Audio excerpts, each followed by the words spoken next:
Can someone please explain to me what's happening at the RNC? It seems as if the Republican Party has become a new, watered down version of the Democrat Party.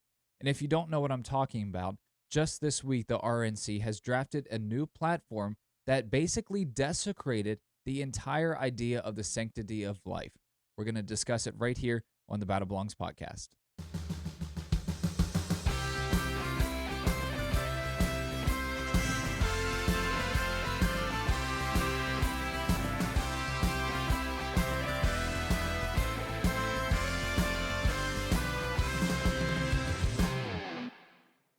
Welcome to the Battle Belongs podcast. I'm your host, Coleton Furlow. We are in episode 10 of this podcast. And today I just really wish I wasn't talking about what I'm going to be talking about because I feel like I shouldn't have to be discussing this with anyone. And it's the fact that the Republican Party has gone soft on abortion and their stance on abortion to quote unquote win elections, especially the one in November.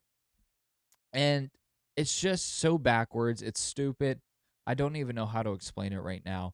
But if you don't know exactly what I'm talking about, this coming week is the RNC convention where they formally nominate President Trump as the nominee for president in the November election. We'll also find out who the vice president nominee will be. And they also, every 4 years during the presidential election, they'll go over the party's platform. It's basically just everything that we believe. And they'll either just keep it as it is or rewrite it, whatever, to correlate with the party's stance. And in 2020, they didn't touch it. They kept it the same as 2016. And it was about 60-some pages, 66 pages, I think, in 2020 and 2016. But now it's like 16 pages, and our stances consist of like 20-some bullet points, which I think that's a great idea to simplify it so that Americans can understand what our stance is without having to read 60-some pages. I do get that, and I agree with that. But the problem I have is when it comes to abortion. And the Republican Party platform, I don't know if you can see this. Here, I'll kind of turn it sideways. You can see all the words there, right? That's one whole page, and that's another whole page right there of the Republican Party's platform regarding abortion from the last platform, okay?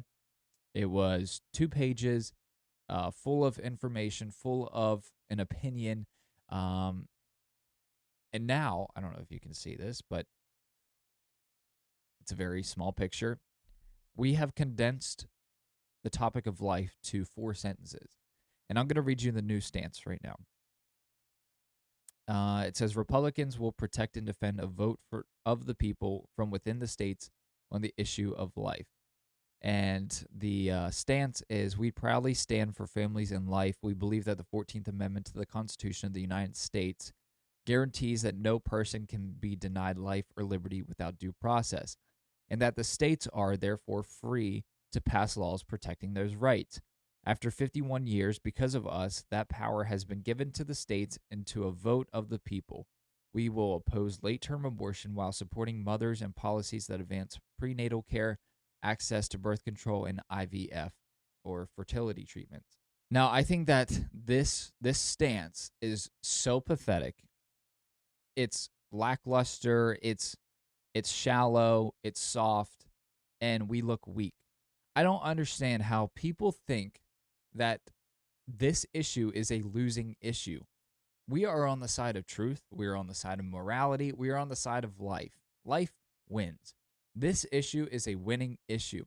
But the problem is the Republican Party and the GOP candidates suck with their messaging regarding abortion. They don't know how to navigate it. They don't even know the truth behind abortion because they don't sit down and study what actually happens. They don't watch the videos of an abortion. They don't hear the stories, the horror stories of these women who have horrible medical malfunction, malpractice situations when they're going in for an abortion.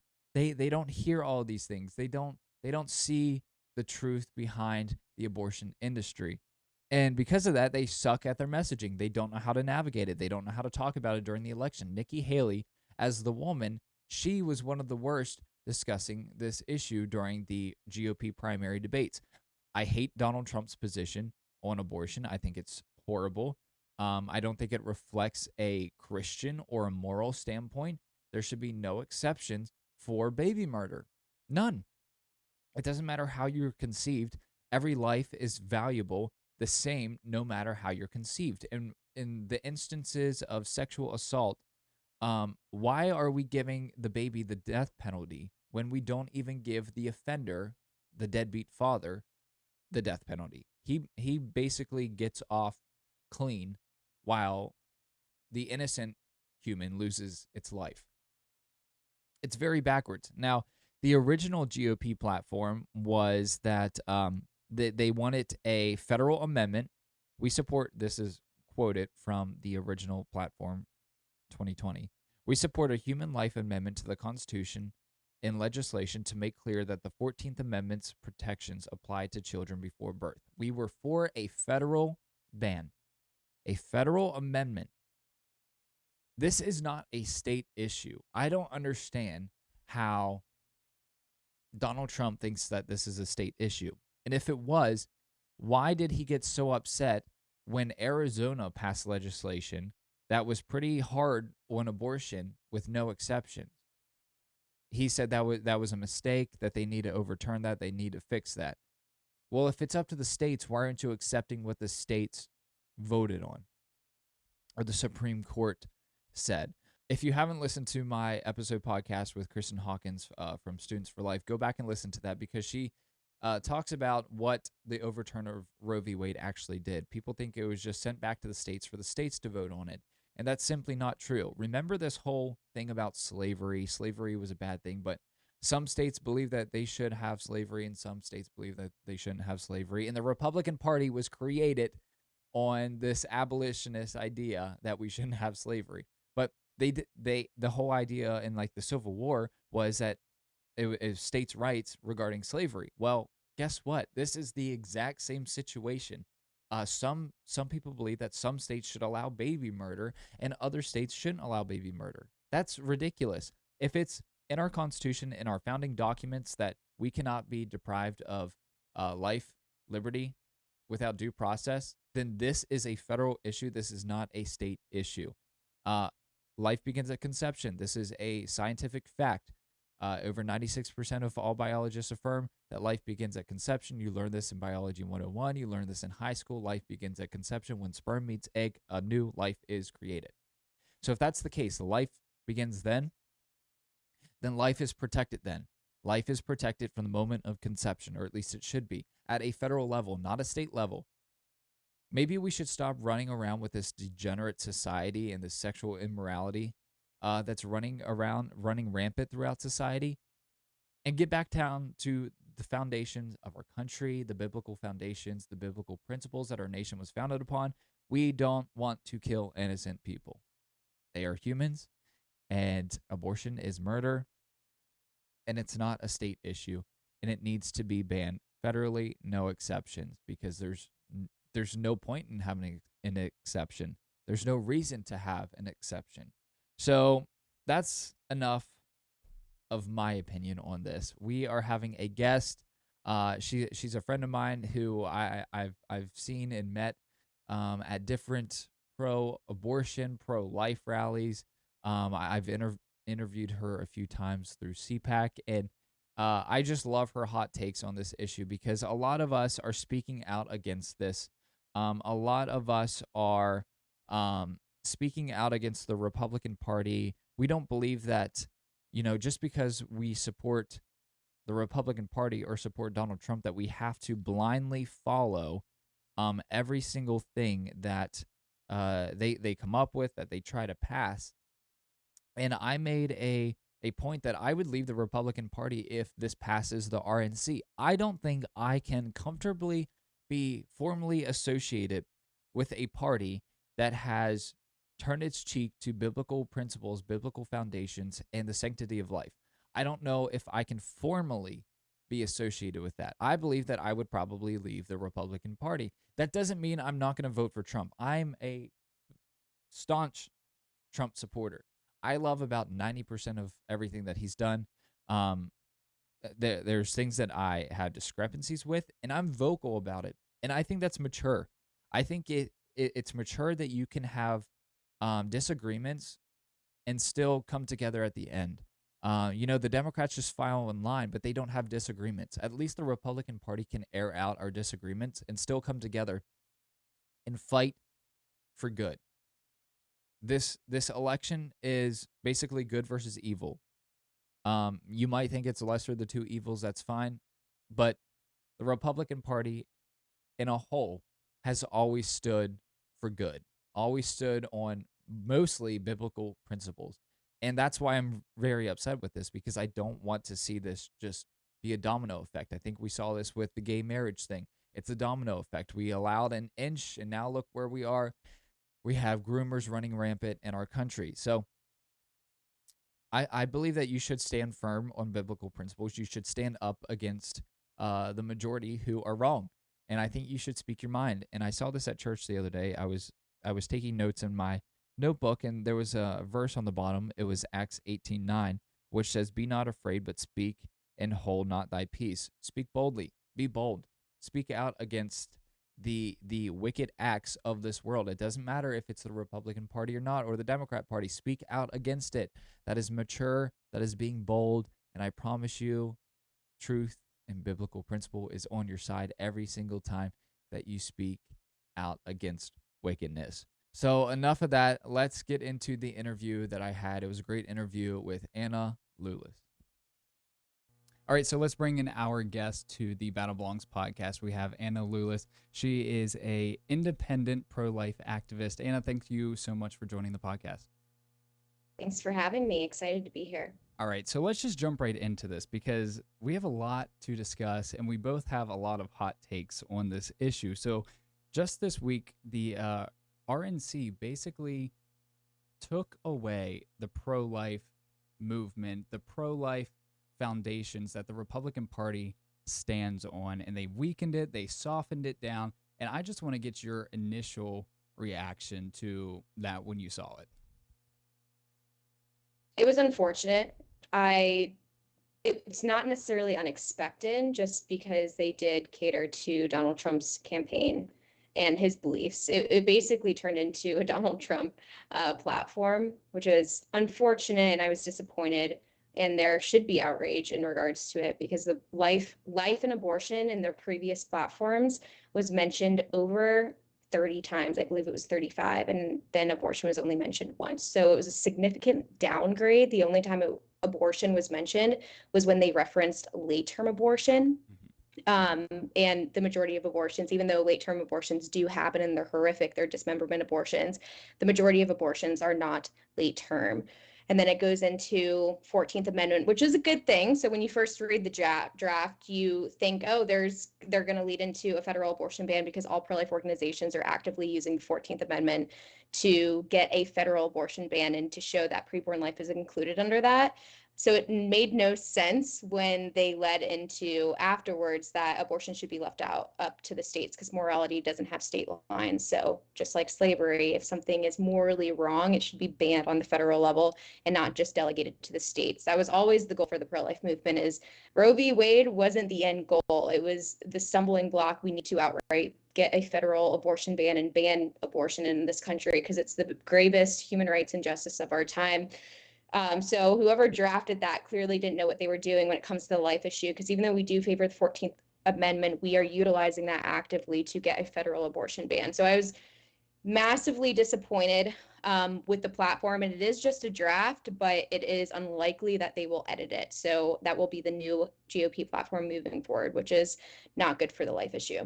Right, and I believe they're going to vote on it this coming week at the convention. But you brought up Roe v. Wade, and this is the Supreme Court case that everyone on the right always talks about, that Donald Trump was the one who implemented the 3 justices that overturned Roe v. Wade in the Dobbs case, which I'm very grateful for. And I believe like you and I met outside of the Supreme Court at one of these rallies. So when you were there, I believe you were there the day that Roe v. Wade was overturned. Am I correct? Yes, I was. So what was your reaction to that? Did you expect it? Did you see it coming?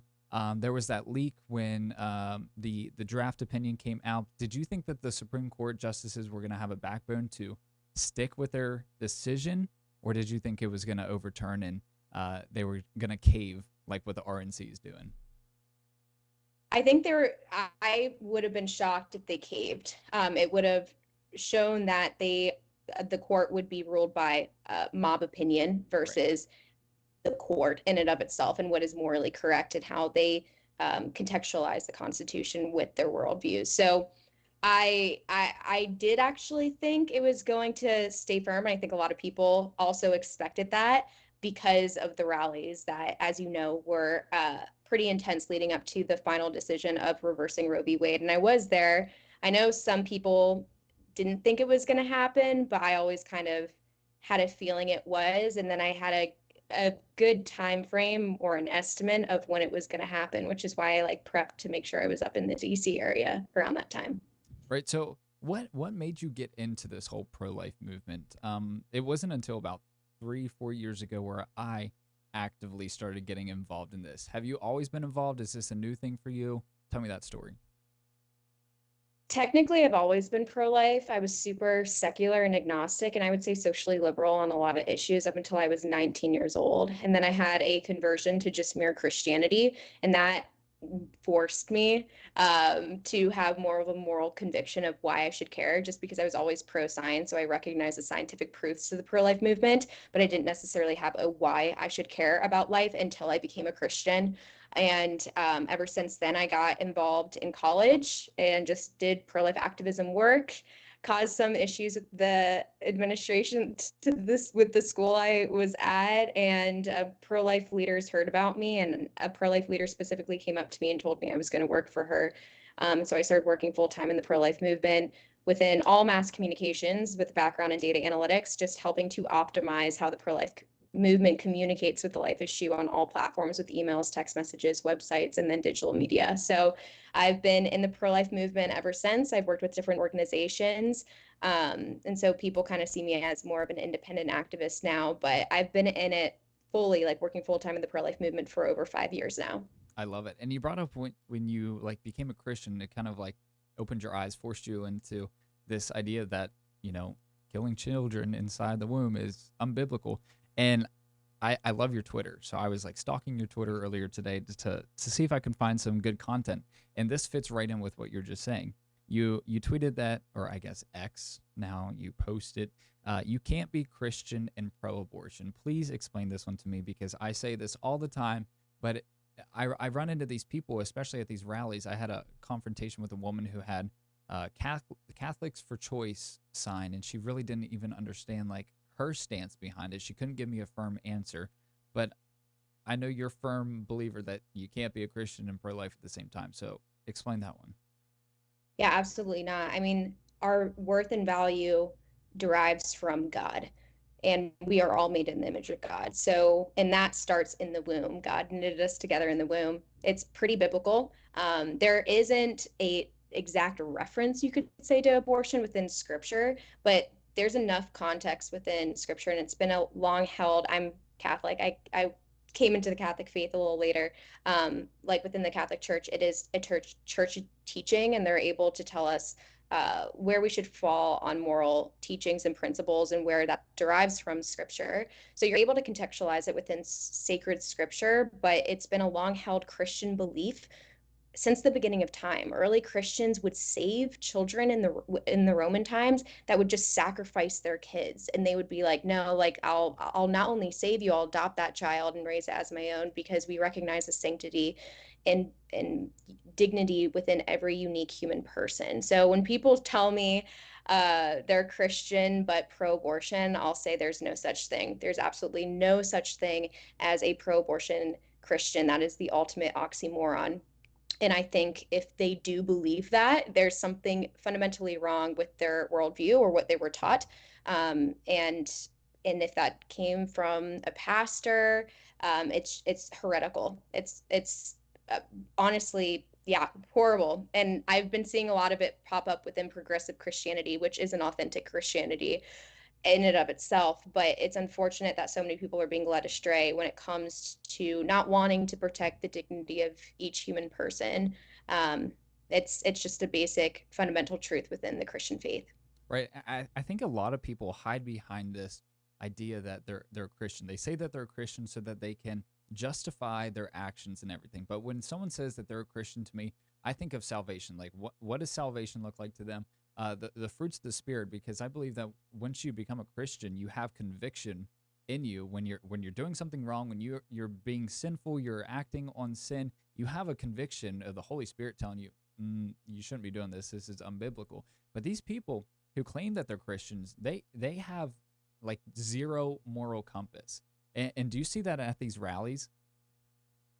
100%. Every time I go to a pro-abortion rally, it feels like a demonic scene. Right. And I don't mean to say that lightly, but it does feel pretty evil just because people's worldviews are completely skewed when it comes to morality in general. A lot of people in today's society don't value human life. We're having an issue with a rise in suicide rates and more of an acceptance of euthanasia. So you're seeing the devaluation of human life, and I think that's due to our devaluation of human life within the womb. Naturally, that will, if we don't stop that at the most vulnerable state, naturally that's going to progress until later in our life when we're more fully developed or older. That's the only difference between people in the womb and people outside of the womb. But you're seeing the dehumanization of people everywhere, and people are feeling that. And I personally feel that when I've gone to these protests like the Women's March. It's only been fairly recent where more people are trying to use a Christian argument.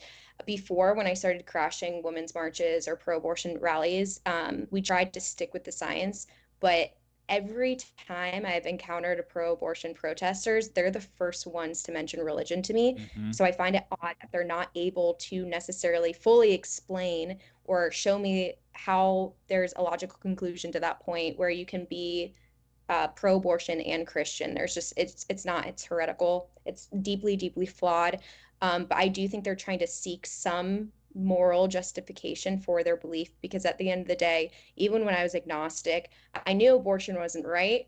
I just didn't know why I necessarily should care about human life until I accepted the fullness of the truth within Christianity. So I think everybody knows that. They're just trying to seek some type of justification for their belief. All right, that's a very good point that you bring up because I try to navigate how I talk about the issue depending on who I'm talking to. If I'm talking to someone in the faith base, the church, then I'll bring up religion into it. But if I know I'm talking to someone who has like no moral compass within biblical aspects, I don't bring up religion. But they're always the person who says keep your religion out of politics. But this isn't a religious issue. This is like a human rights, a human dignity issue. It's I think it's the worst genocide that's still ongoing in human history. And you also brought up how evil it feels at these rallies. I'm sure you saw the viral video of me almost getting attacked by this woman. I felt like I was going to get eaten by her. She's screaming my choice. But I've been doing these man on the street videos for 3 years now, 4 years, and I've never felt threatened. But every single time I go to one of these pro abortion rallies, I feel threatened. And that woman, that was like the very first time I thought I might actually get attacked. Her eyes were shaking. Her whole body it was like an out of body experience. And I swear that she was possessed or something. And I think it's pure evil. And to go on this whole evil thing, you reposted a tweet from Liz Wheeler, who I love. She said a pro-life platform in the Republican Party should be absolutely non-negotiable. Don't come at me with, but practical reasons require compromise. That's BS. You don't compromise with evil. So why is it that Republicans and quote unquote conservatives are compromising with this progressive evil platform? Because they think it's politically expedient, which is unfortunate. So I say with everything surrounding the whole GOP compromise with the life issue, it's because of political expedience, not and because they think that's going to benefit them in the long run when it won't. I think it's unique, and somebody pointed this out to me earlier, that they're trying to claim that they still have a pro-life platform when it's significantly weakened than the years prior. But nobody would be talking about this if they just didn't touch the platform. It's almost them touching the platform caused more people to talk about it and bring Right. attention to it. And you're just going to further push away the hardcore social conservatives that you actually need. The Christian and Catholic vote is a huge voting block for the Republican Party. So it wasn't strategic at all for them to touch the platform in and of itself. We probably were going to vote for the guy anyway, but now that move alone is going to push away a large voting block for them, which I don't think is strategic. I think the advisors really missed the mark on it, but they think it would be politically expedient, which I think come November, they might be surprised as to how many Christians actually show up to the polls. I think it's so laughable because by them doing this, they are not going to get any moderate person to come to our side. They've already made up their mind whether they like Donald Trump or not, whether they're going to vote for Joe Biden or RFK or whoever the Democrats decide to push in behind Biden. They're not getting anyone new. So this whole idea that to like you said, basically cut off a large majority of the base, which is evangelicals, people in the church who are very pro-life, they're just hurting themselves. And you made another good point. You said safe, legal, and rare has become the new GOP talking point on abortion. The position old school Democrats took to legalize abortion. I just feel like we are losing our values. We are losing the Republican Party as we know it day by day. We 100% are. And that term, safe, legal, and rare, was championed by Bill Clinton, which is wild because obviously for anybody who knows, he's was incredibly sexually immoral when he was president of the United States. So that helped him in the long run. Why wouldn't he be pro-abortion? Because he didn't want to take responsibility for the actions on preying upon the woman that worked for him, unfortunately. It's unfortunate to see now, though, that the so-called conservatives are now adopting that phrase of we don't really like abortion, but as long as it's safe, legal, and rare, that's more of the popular stance we'll run on. That was championed by Bill Clinton, the people they go after the most, which I think just shows how far the Republican Party has slipped away from its principles and its true conservative values. I think it's gotten to the point where people are going to start identifying as Republicans and conservatives, and that's going to split the platform. Some people are going to just choose not to vote because you just pushed away, forced and shoved, I would say, away the hardcore social conservatives, and you need those folks to win elections. Oh, you bring up a good point because I usually say I'm conservative. I rarely say that I'm a Republican anymore. I think aligning myself with a party that doesn't stand fully on what it was founded on, I take issue with that. I even said that if they pass this, that I would leave the Republican Party. I think a lot of us are looking for a a party, not necessarily even a party, but just people who have a backbone to stand up for biblical principles and not waver whatsoever. And you talked about how the Republican Party's slipping away. Well, I think, I don't know about you, but the whole desecration of traditional marriage, that was a slippery slope in my opinion, because they just wanted to get married, and now look where we are. We have all these groomers running rampant in our country going after children. Now we are slipping away from this whole pro-life issue. Soon, I feel like we're just going to be right back to where we were, abortion legal in all 50 states, probably up to 9 months. I hope not, but that seems like that's the trend now. And my next question is, like, what's next? What else are we going to cave on and give to the Democrat Party?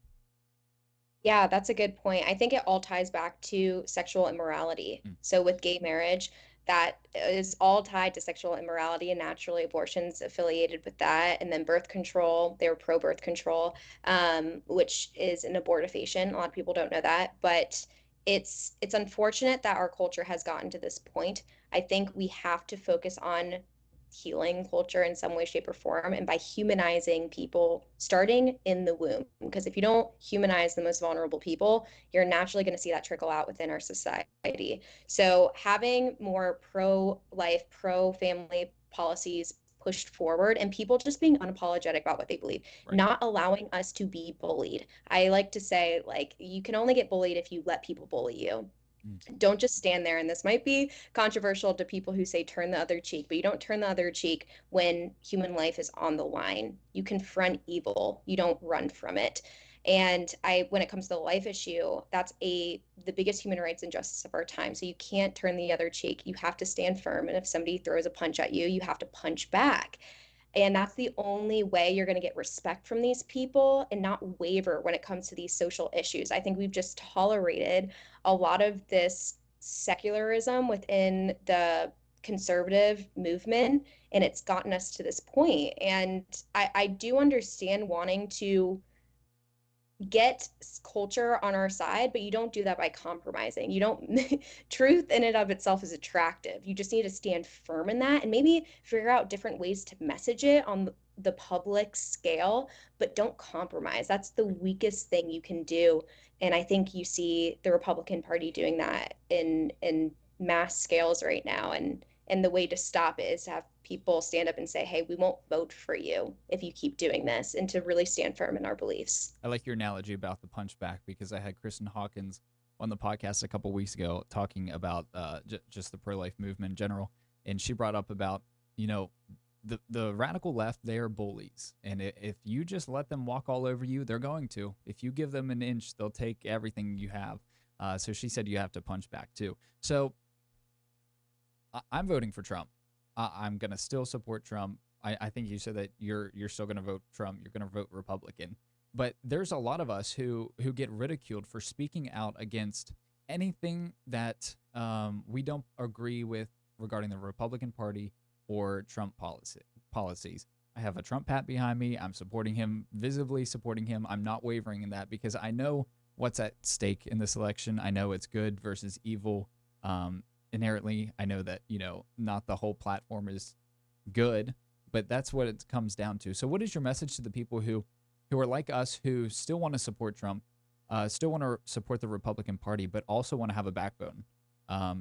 You may have kind of already answered it about punching back, but there's a lot of us who are looking for a home right now, and we just want to vote for the person that we want to, but also stand on biblical truth. Yeah, I would say don't compromise. So when you see things like what happened with the GOP platform happen, don't just stay silent, actually say something. And no, by saying something, it doesn't necessarily mean you're not going to vote for a specific candidate anymore. You're just trying to keep them accountable. Accountability is huge within politics, and we have to hold our politicians up to a specific standard and let them know that they are representing the people, and the people will respond if they do something as immoral as they did with changing the GOP platform, and in a way that didn't necessarily think of the people, specifically pro-life, a huge demographic and base within their movement, the pro-life group that has been by their side for decades at this point. So I would say make sure you don't compromise, speak out and stand firm in that. And then on top of that, realize when it comes to this election, even though there are certain things the GOP has done and it's aligned itself more with Donald Trump's platform, which is a little more socially progressive, he still isn't the one locking up pro-lifers right now. Mm. So if the other guy gets elected, he's the one actively going after pro-lifers and sending them to federal prison, and will make the abortion issue significantly worse. The other guy, Donald Trump, is not. He's actually saying he wants to get those pro-lifers back home to their families. So even though I don't agree with him on everything, I think when it comes to the life issue, there's still a huge distinction between who is the candidate that's more morally upright and will uphold our values more so than the other candidate. That's a good word. Another tweet real quick. You said, God first. It's not the government. It's not politics, not your career, not money, not fame, but God. I think that was spoken perfectly. Okay, so before we wrap up, a little off topic, but kind of like on the same route, you also tweeted that real men are pro-life, real men are pro-family, real men are pro-masculinity. There's a lot of us who are men in this pro-life movement, but we get told that, you know, if you don't have a uterus, no opinion, men should stay out of it. Why is it so important that men stand up for the sanctity of life? Because when men speak, people listen, and how it's designed with relationships between men and women, men are supposed to lead. They're designed to lead and protect and provide. And unfortunately, there's been a huge attack on masculinity, on manhood. And I think it's because society knows if you go after the man, everything else kind of falls apart.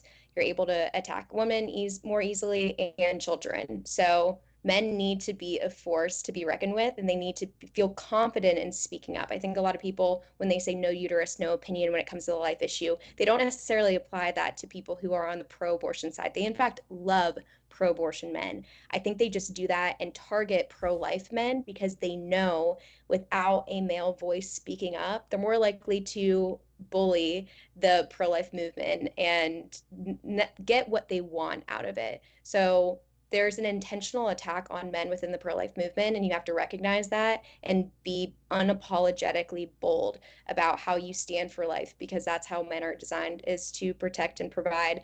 And if they're not necessarily able to do that, I do think men struggle and they want to do that, but they feel out of place. Mhm. But that is a very strategic plan of the opposition. So I would say, because of that, speak up and do what God has called you to do, which is protect human life. I love it. And you said that, on their side they say no uterus, no opinion, but they'll let any pro-abortion men on their side. But they have all of these people in the LGBTQ community who don't even have to worry about pregnancy or having an abortion, but they're usually the loudest people, on their side. Very ironic and hypocritical. Okay, very last question I have. So it's called the Battle Belongs podcast. So we ultimately know that the battle has already been won by God. God has gone before us to win the battles and ultimately the war. But we still are called to fight these cultural and spiritual battles here while we are still on earth. So, what is your advice to Gen Z in a divided world with cultural warfare?